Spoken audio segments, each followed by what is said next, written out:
convolution of two functions। आज हम दो फंक्शंस का कन्वोल्यूशन डिफाइन करेंगे और उसके बाद हम ये शो करेंगे कि convolution of two function is commutative. फिर एक बड़ा इंपॉर्टेंट थ्योरम है कन्वोल्यूशन थ्योरम, वो डिस्कस करेंगे और अगर टाइम हुआ तो कन्वोल्यूशन थ्योरम को अप्लाई करके लाप्लास इनवर्स ट्रांसफॉर्मेशन मालूम करना चाहिए। तो सबसे पहले convolution of two functions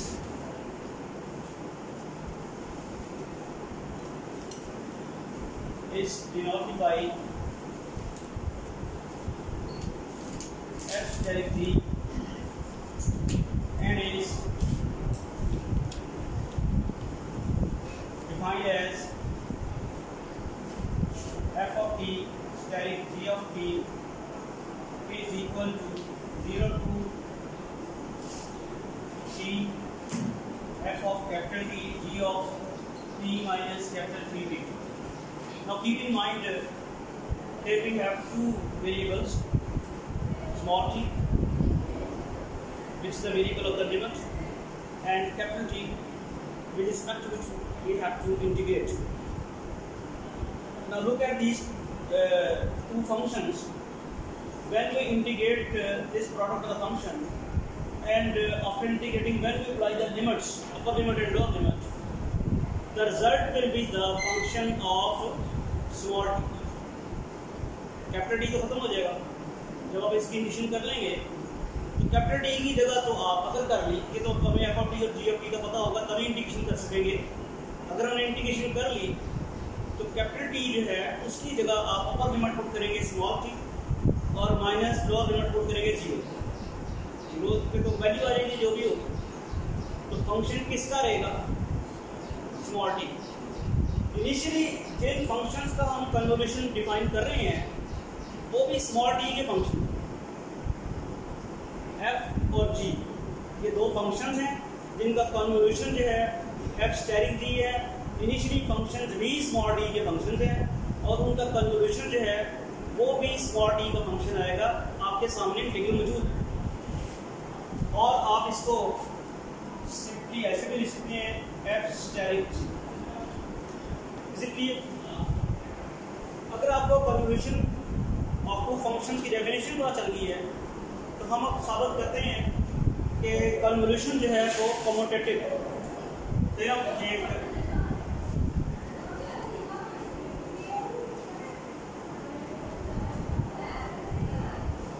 convolution is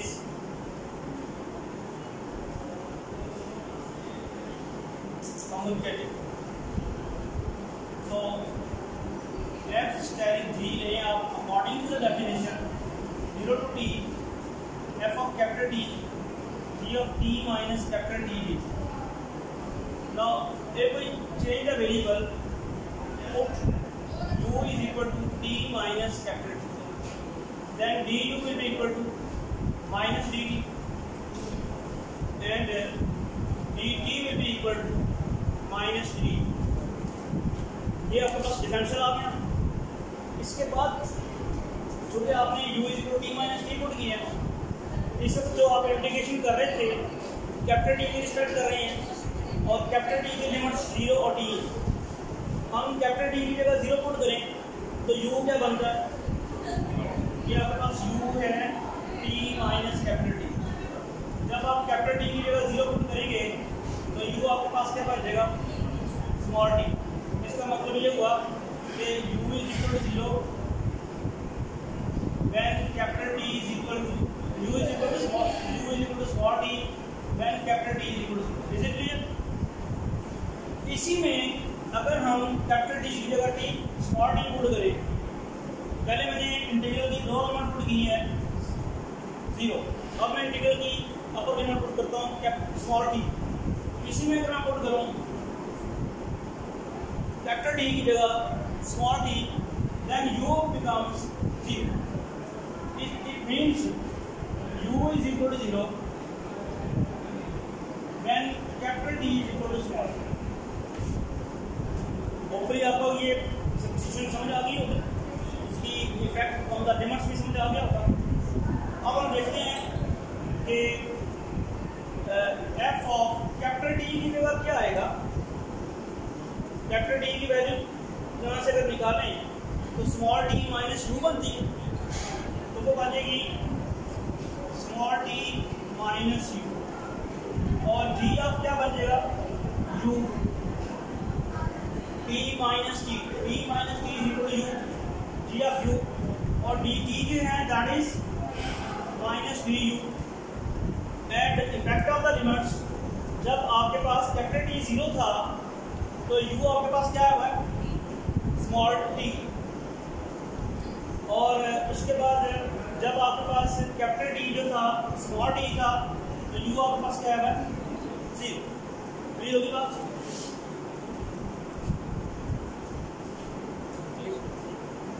ये विजिबल बोर्ड। नेक्स्ट जी हम यहाँ पे लिखेंगे इसे माइनस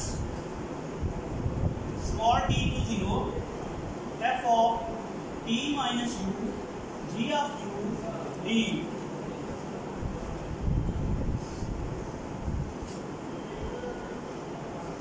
आपको सबको पता है डेफिनेट इंटीग्रल की प्रॉपर्टी कि अगर लिमिट्स इंटरचेंज कर दी जाए तो नेगेटिव साइन अब्सॉर्ब हो जाएगा।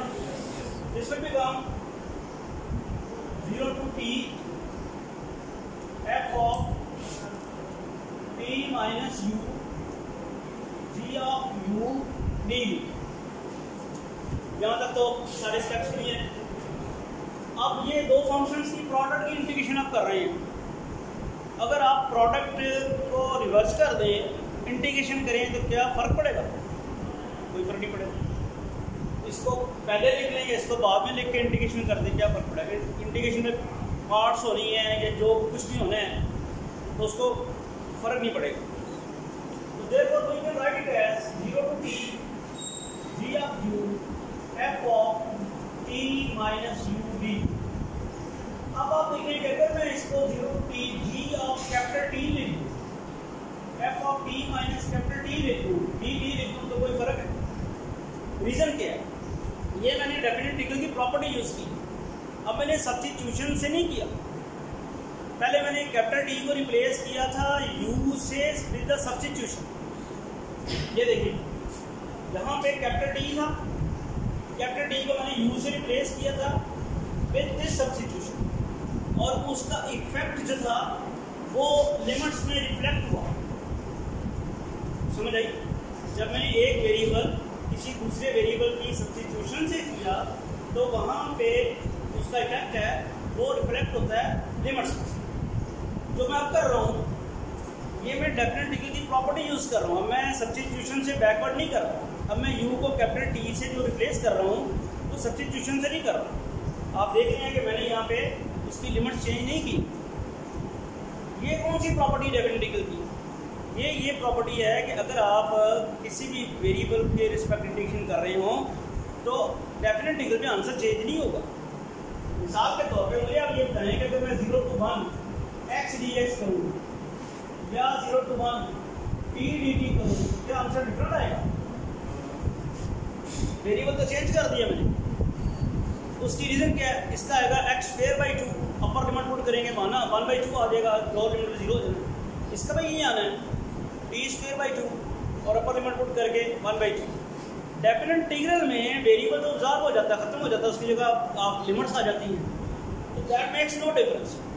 तो यहाँ जो मैंने इस u को रिप्लेस किया कैपिटल टी से, वो डेफिनेट इंटीग्रल की इस प्रॉपर्टी की वजह से रिप्लेस किया।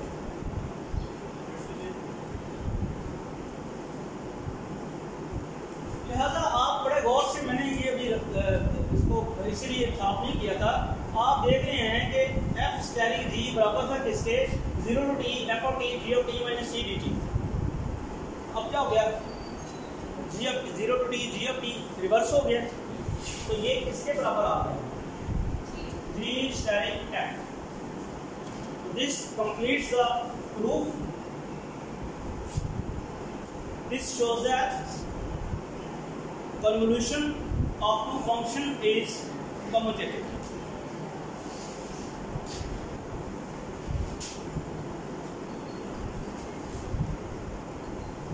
It's very important और यूजुअली हम दो फंक्शंस की प्रोडक्ट की लाप्लास इनवर्स ट्रांसफॉर्मेशन मालूम करने के लिए इसको इस्तेमाल करते हैं।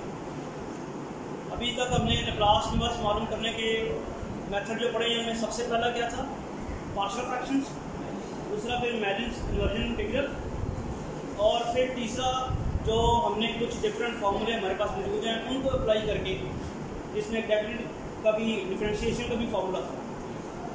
और अब आएगा कन्वोल्यूशन थ्योरम की मदद से लाप्लास इनवर्स ट्रांसफॉर्मेशन मालूम करना। तो स्टेटमेंट इसकी ये है, Laplace transform of convolution of two functions is equal to Laplace transform of product of Laplace transform of these two functions.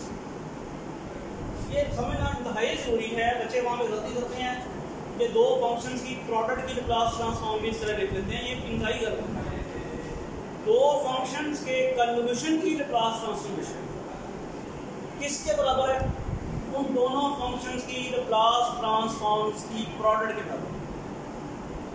समझ आ रही? आप दो फंक्शन का कन्वोल्यूशन है, उसकी लाप्लास ट्रांसफॉर्म वो किसके बराबर होगी? उन दोनों फंक्शंस की इंडिविजुअल लाप्लास ट्रांसफॉर्म्स की प्रोडक्ट के बराबर। आपको पहले ही पता है, symbolically we can write Laplace transformation of f of t is equal to f of s. क्या है? और ये किसके बराबर है? ये एफ एस हो जाएगी। whenever we take the Laplace transformation of some function, then symbolically small letter f is replaced by the capital letter F and the variable t is replaced by the variable s. Likewise, small letter g is replaced by capital G and variable t is replaced by s. We can write it as, or this is another way of writing Laplace transformation of f of t steric g of t. Now, if you can take this Laplace operator on the right hand side, then what will happen? This will be equal to f of t steric g of t is equal to Laplace inverse f of s into g of s. Or we can write it as Laplace inverse transformation of f of s into g of s is equal to convolution of these two functions. This is very important. This is how can we use the convolution theorem in evaluating the Laplace inverse transformation of product of two functions.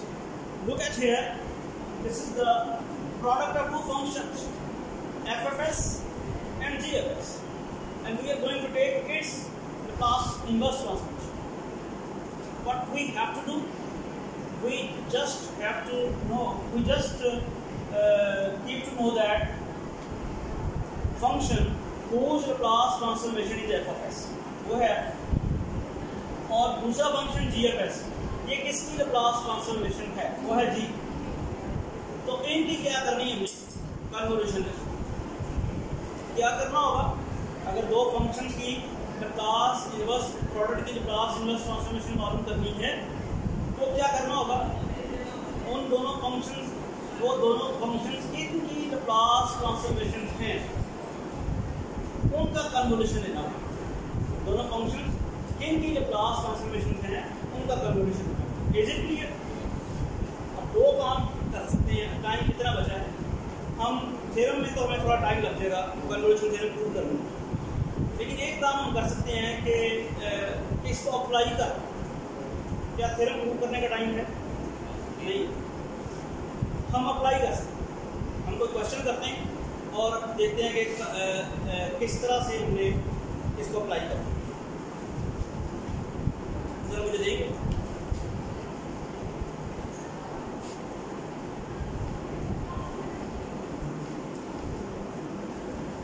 कोई question नहीं है जरा आपका?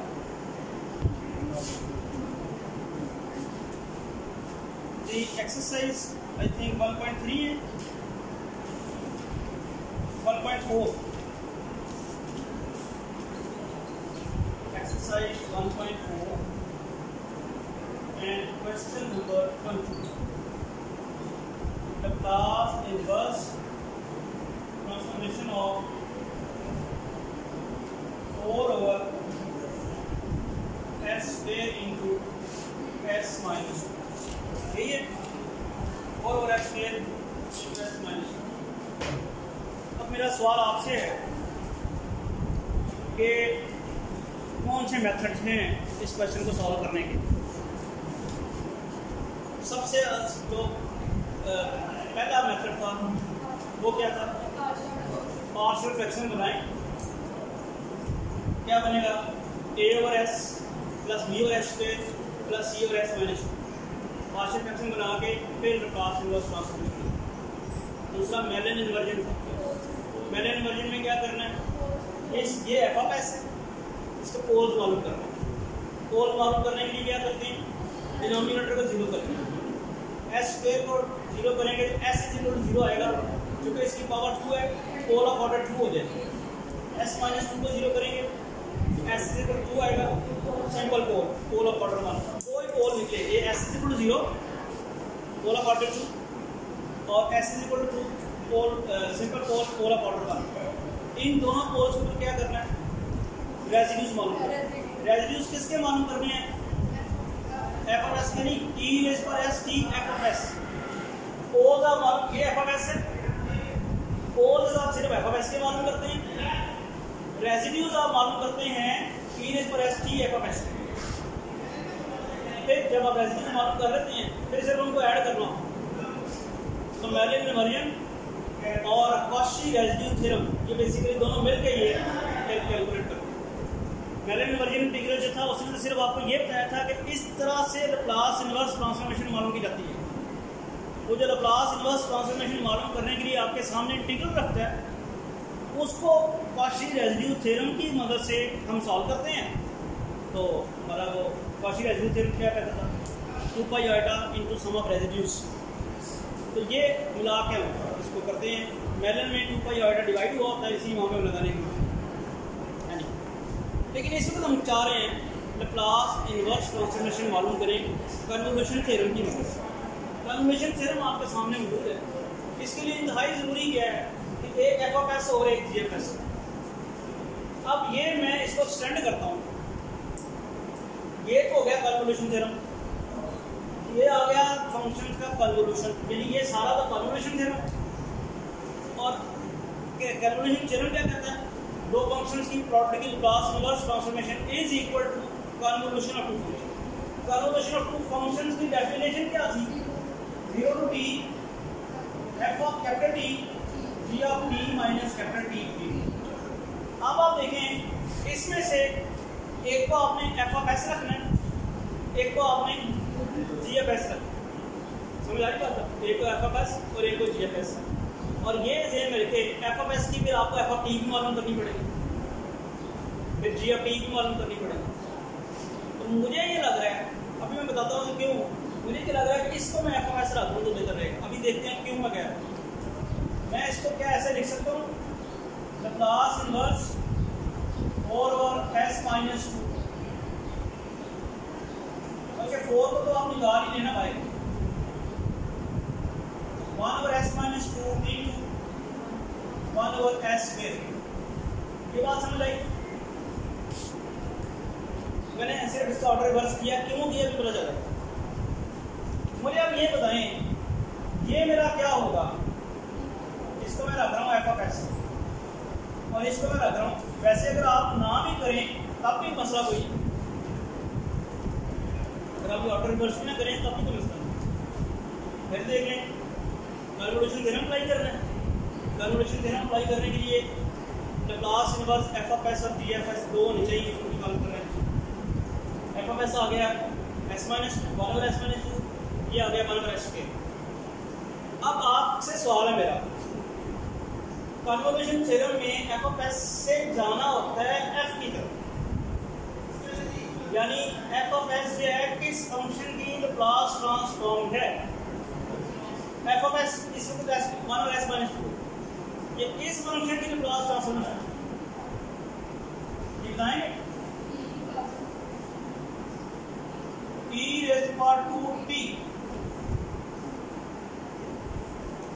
ये याद नहीं है तो फिर बात खत्म हो जाएगी, यहाँ पर आगे नहीं चल सकते।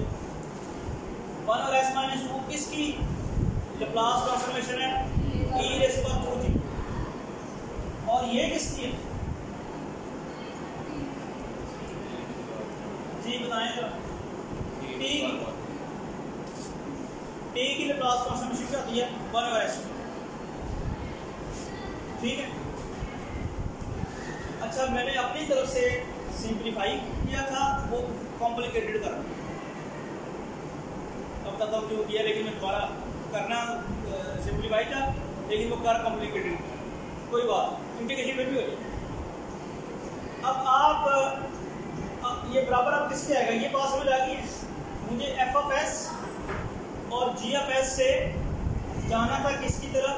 एफ ऑफ टी और जी ऑफ डी की तरफ में चला गया। 4 लगा रहेगा बाहर।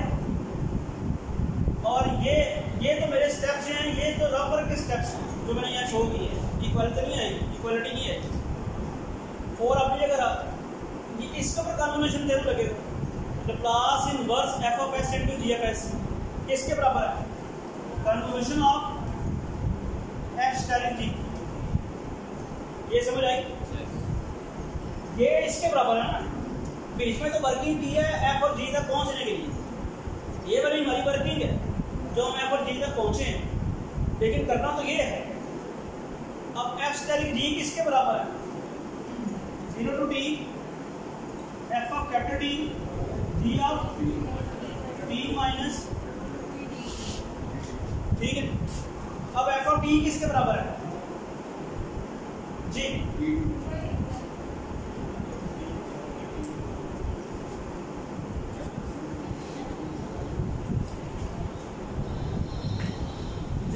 is equal to 4 0 to t ji f of t किसके बराबर है?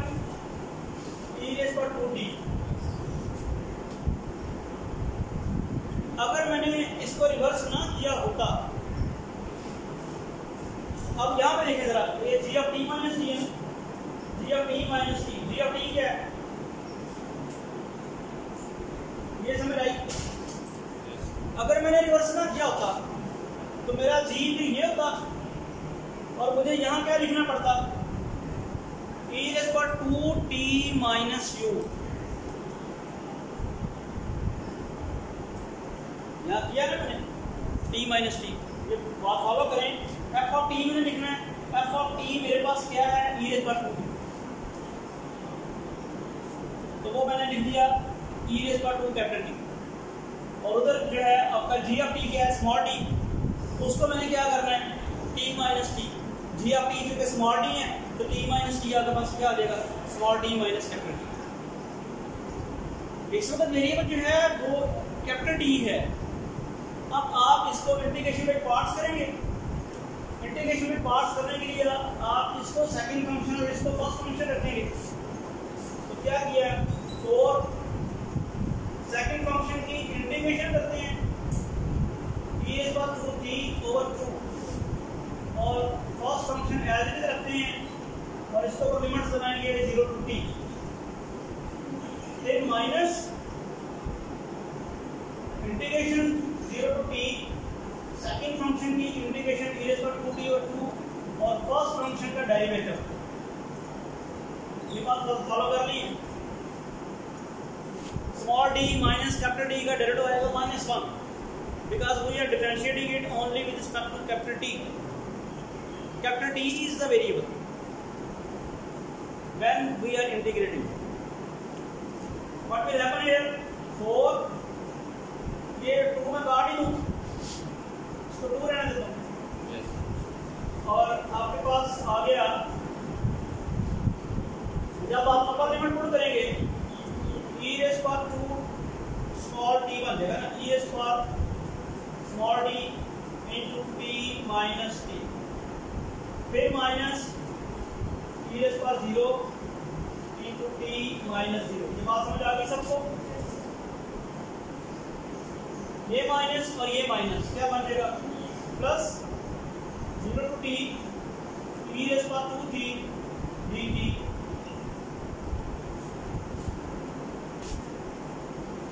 अब ये t minus T this will become 0 और ये आपके पास क्या आ जाएगा, ये इस पास 0 1 माइनस 2t आ जाएगा, माइनस 2t। और इसके अगर इंटीग्रेशन करें तो 2e rays power 2t over 2 0 to t cancel हो गया, क्या बनेगा minus 2t plus e raise power 2t और माइनस 1।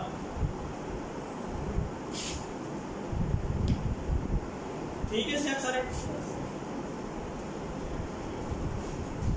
ये कैसे आया, ये 2 कैंसिल हो गए, अपर लिमिट पुट करें, कैपिटल डी की जगह small D minus capital D की जगह 0, e raise power 0 equal to 1, तो दैट्स द आंसर। होपफुली आपको समझ आ गया होगा कि कन्वोल्यूशन थ्योरम कैसे अप्लाई करना है।